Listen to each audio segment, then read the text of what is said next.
Well, hello everyone. Welcome. I'm Chris Sherwood, the Secretary General of the Negative Emissions Platform, or NEP. We at NEP are delighted to be hosting you today, and we hope that you're as excited as we are about the rich program that we have laid on for you.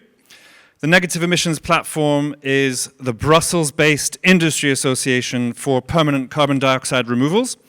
We have over 60 members from all over the world, from different technological approaches to carbon dioxide removals, to CDR in other words, and also from the demand side and other ecosystem companies such as intermediaries and market makers. Our mission is to promote the growth of permanent carbon dioxide removals, which the IPCC says we'll need a lot of by 2050, but more about that from our keynote speaker in a moment.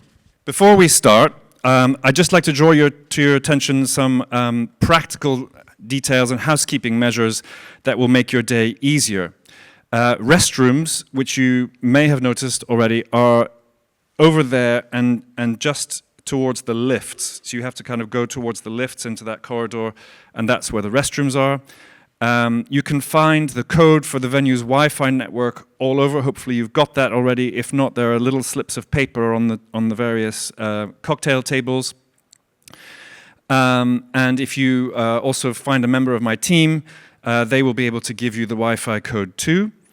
And fire exits are basically out the main doors this way or out the main doors that way. And I think that's it for the housekeeping. So I'd also like to thank our sponsors who've made a crucial contribution to this event.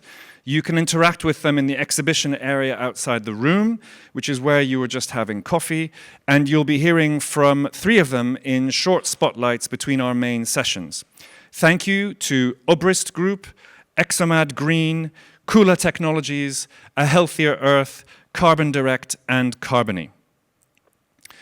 When we break, for lunch, we invite you to cross the hallway that is behind you that way and head to Fox, which is the wonderful food court over here at Mix Brussels. There's a huge variety of different types of food, one to suit every taste and dietary requirement.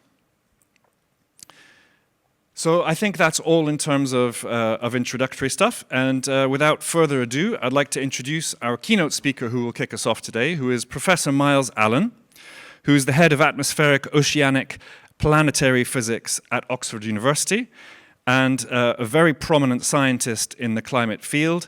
The BBC has apparently called him the physicist behind net zero. So welcome to Myles Allen.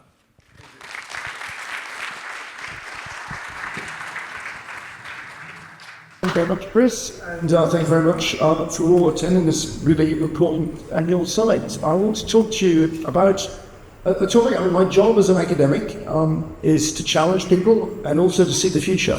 Academics do see the future. The difficulty is, as you'll no doubt have found, interacting with academics, is it's quite hard to tell which of their futures is the correct one. But I'm here to encourage you to think about the future of carbon dioxide removal after 2030. That was the brief that Chris gave me, because we do need to think about a long-term strategy for integrating carbon removal into our overall carbon management strategy. If we get this right, the 21st century will be the century of carbon management. And many of you will find that somewhat uncomfortable future, but it's one that is the reality we are walking into today. There. So the question you'd ask yourselves today, it's not entirely pertinent today as it is, but probably will be pertinent in the next couple of days, is with oil at over $100 a barrel, who can possibly afford carbon dioxide removal? I'm going to be reading my tends to sort of ask for suggestions. Just think about, who on earth in the world can afford the cost of carbon dioxide removal with oil at over $100? I believe the answer is obvious, but become more obvious as I progress to talk. But let me begin. I am a physicist, although my colleagues frequently urge me not to. I love my equations, so I'm going to give you one equation. I sense panic in some faces in the audience at which one I'm going to show up, but this is a really straightforward one. The warming caused by carbon dioxide is very simply proportional to the total amount of carbon dioxide we emit into the atmosphere minus what we actively remove from the atmosphere. This is something you all know. There's a little acronym in there, the TCRE, that's the Transient Climate Response to Emissions. It's about constant. We scientists argue incessantly about what exactly the value is, but think of it as about half a degree per trillion tons of CO2. Now, the implication of this equation is that if we, for a given set of emissions, we lock the total amount of emissions, the more removals we do, the more successful you all are, the lower the warming. That's the way we would like to think about our mission in carbon dioxide removal. There's another way of presenting exactly the same equation. Obviously, some of you like our equations. They'll be back. They will be back. And that's this.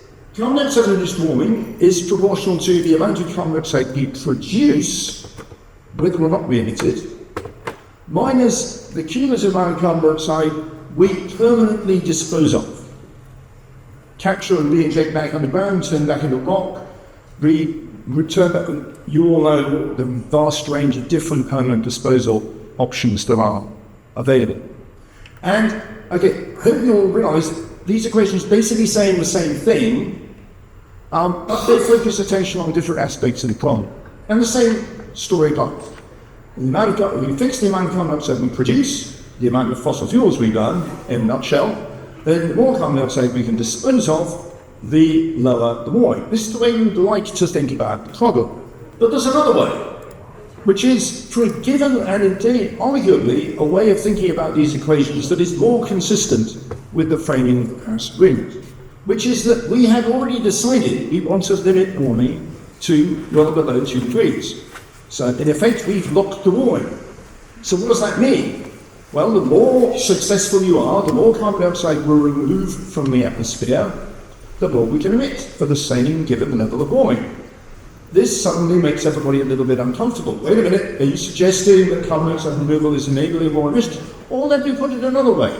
The more we emit, the more we have to remove. Well, the more we generate, the more fossil fuels we use, the more carbon dioxide dispose of. I put it that way, and it sounds comfortable. Oh yeah, we have an obligation to get rid of the carbon dioxide we generate.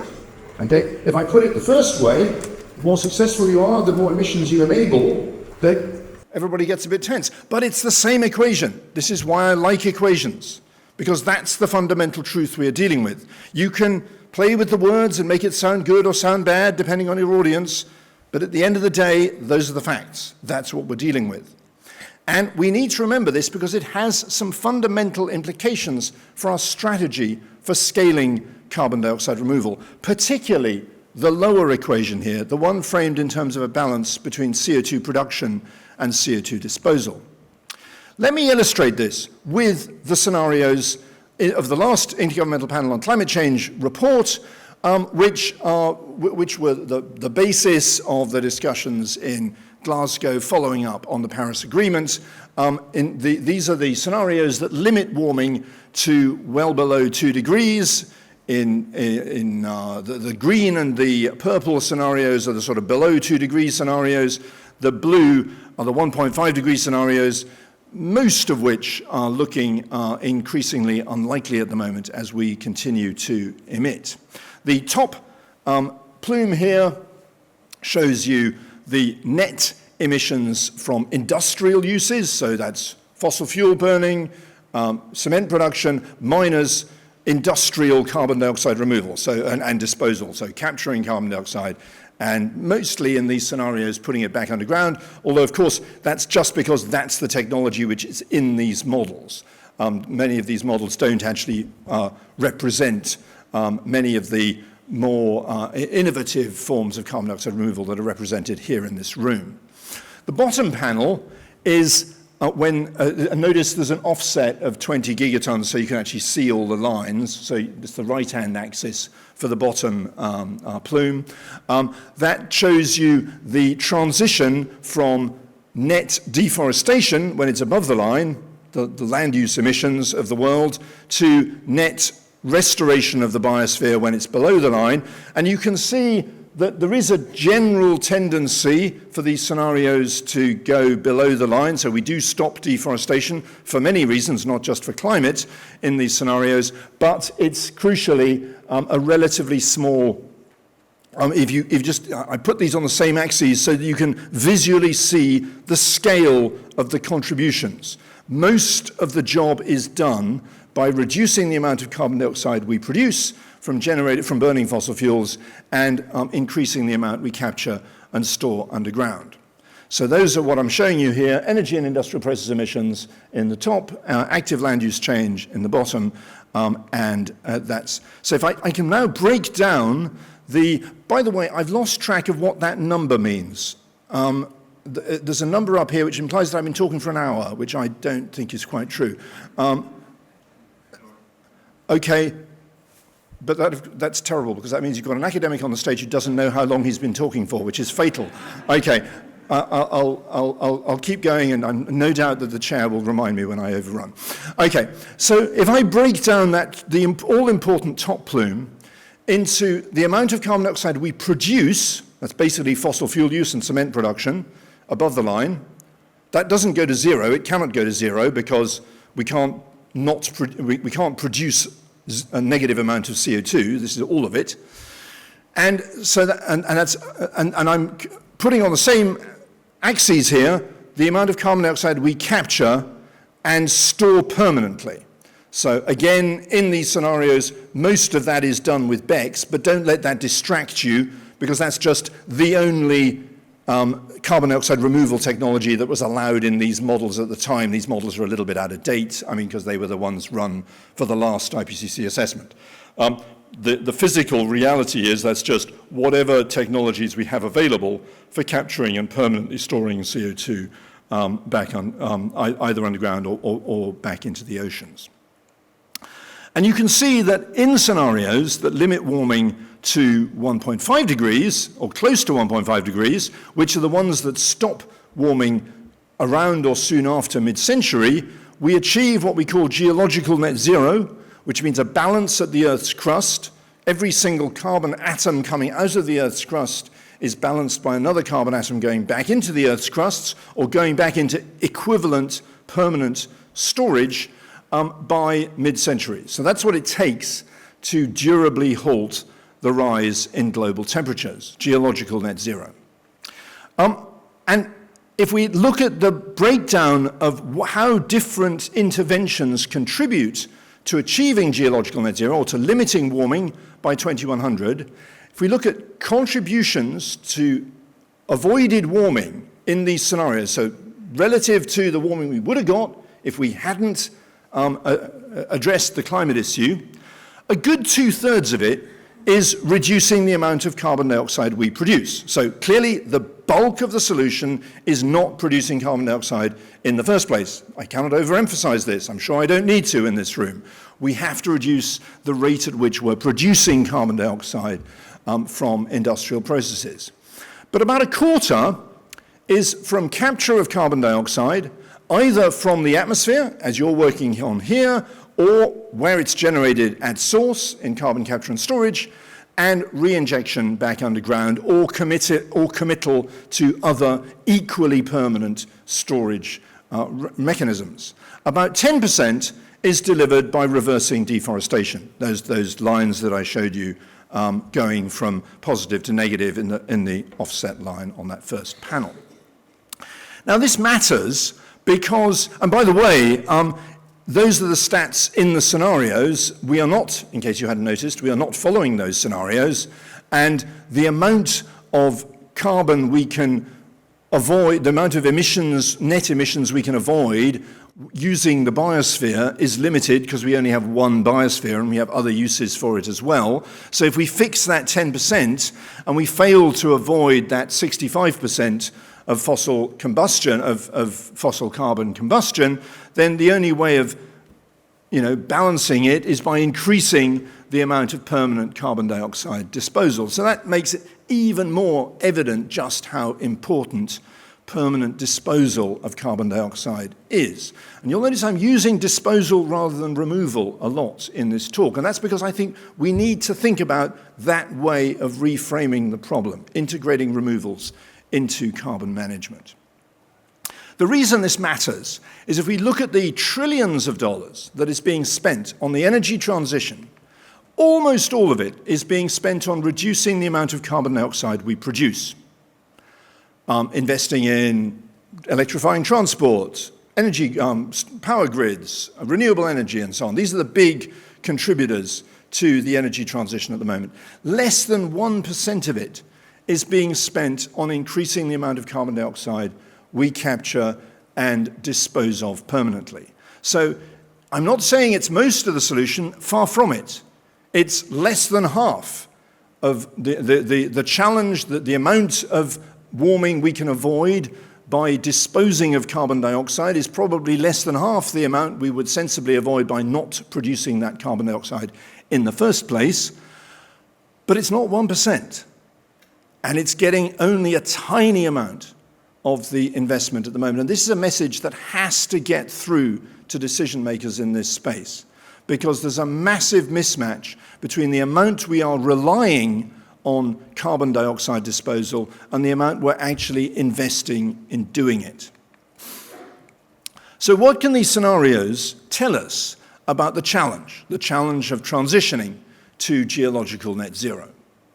Well, we can see where we need to get to. We need to get to a balance between the amount of carbon dioxide we still produce from burning fossil fuels, making cement and the like, and the amount we are capturing and permanently disposing of, whether we're recapturing it from the atmosphere or capturing it at source. In a sense, it doesn't really matter. Arguably, it's better to capture it at source if we can, rather than risk releasing it to the atmosphere and then taking it back out afterwards, because, of course, that takes more energy to do that. And it's only when we achieve that balance between carbon dioxide production and carbon dioxide disposal do we durably halt global warming. Well, these scenarios, as you can see, they're a bit of a mess. They're all over the place, a big range of spaghetti on the plots in front of you. But if we express them in a slightly different way, and I'll show you the ratio between the amount of carbon dioxide we generate and the amount we leave in the atmosphere. So this is the fraction of carbon dioxide that we generate that we don't dispose of, that we fly tip into the atmosphere, if you like. Okay? So right now, our fly tipping dumping. Our dumping fraction, sorry, fly tipping is a big issue in the UK, so everybody knows what it means. Our dumping fraction at the moment is almost 100%. We dump the lot. Okay? We only dispose of a tiny percentage of the carbon dioxide we generate from burning fossil fuels. Obviously, that percentage has to decline to zero if we're going to stop fossil fuels from causing global warming. If we look at a lot of the spread in those scenarios arises from that they all start reducing this geologically stored fraction, they all start increasing the geologically stored fraction, reducing what we call the net geological carbon intensity of continued fossil fuel use at different times. So we just shifted the scenarios here, so they all start at the same time. But I haven't changed the scenarios. I've just said, let's not worry about the fact that in different models or in different policy interventions, we actually get going on reducing this at different points in time. You'll then notice they spread out at the end, but again, that just means that some scenarios are more ambitious than others. That's not very interesting. So instead of expressing it against year, I just express the scenarios against the fraction of time to the date of geological net zero. So I don't know when we'll reach geological net zero. I know we will one day, because that's the only way to stop global warming. And this graph shows you what all these scenarios tell us about the nature of our path to get there. And you'll notice, very satisfyingly, they suddenly all have the same shape.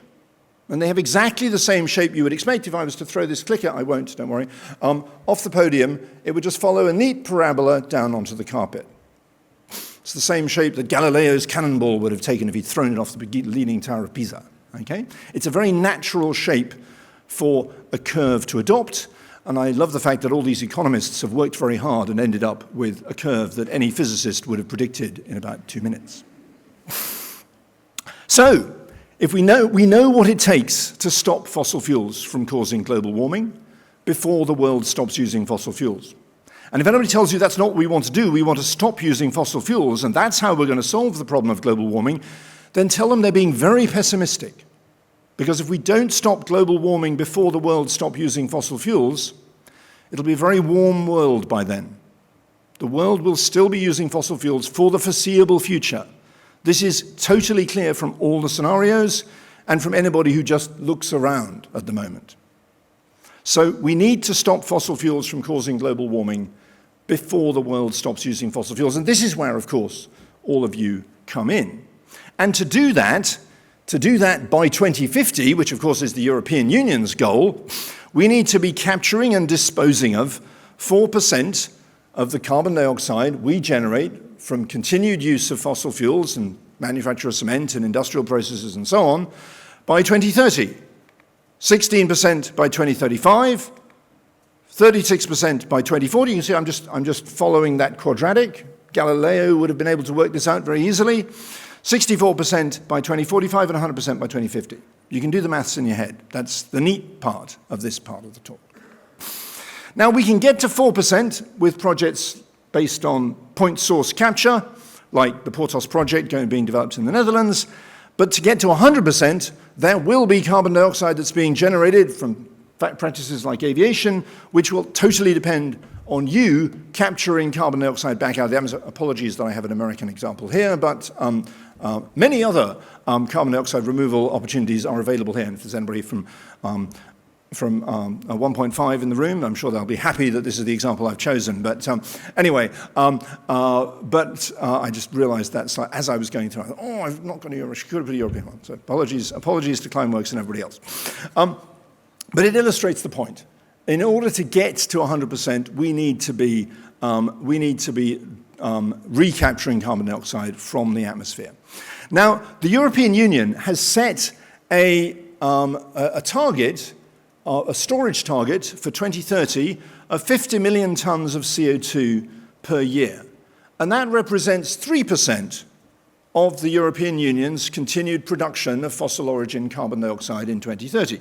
So not 4%, but not bad. So let's be clear here, this is not a ridiculous aspiration.